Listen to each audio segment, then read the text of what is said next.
Друзья, всем привет! Канал Каримов Равиль, канал обо всем. Находимся мы в городе Казани, почти центр. Развлекательный комплекс Туган-Аулом. И я, посмотрите, нашел здесь столик с сувенирами. И нам сейчас расскажут.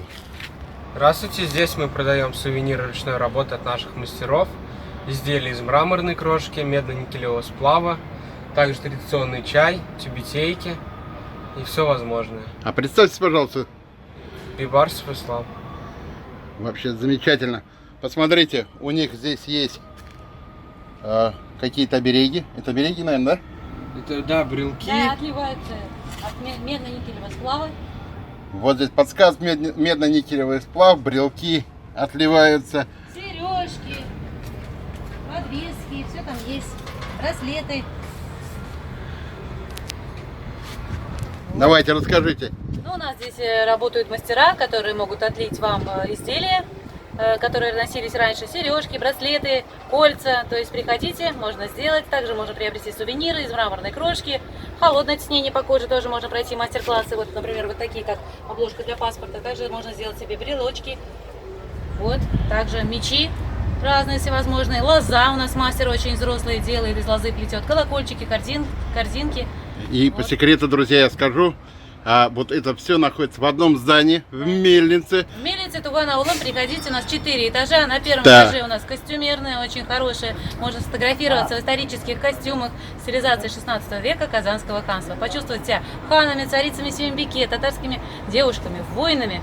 И также приобрести и пройти мастер-классы с нашими замечательными мастерами. У меня аж голова закружилась.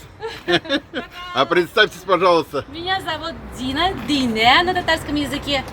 Вот. Нашу хозяюшку зовут Фарида Исмаиловна. Знаю, с ними мы знакомы. Ее, наверное, сейчас на месте нет. Да, она сегодня немного отдыхает, да, подойдет попозже. Если у вас будет время, приходите к нам в гости.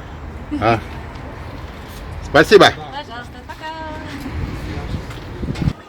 Друзья, давайте я вам покажу этот комплекс.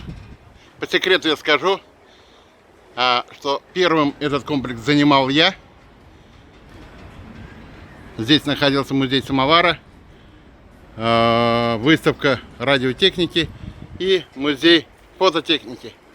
Я первый и единственный создатель музея самовара в Казани. Могу сказать по самоварам, что не только в Туле самовары производили, но и в других местах, в том числе и в Казани.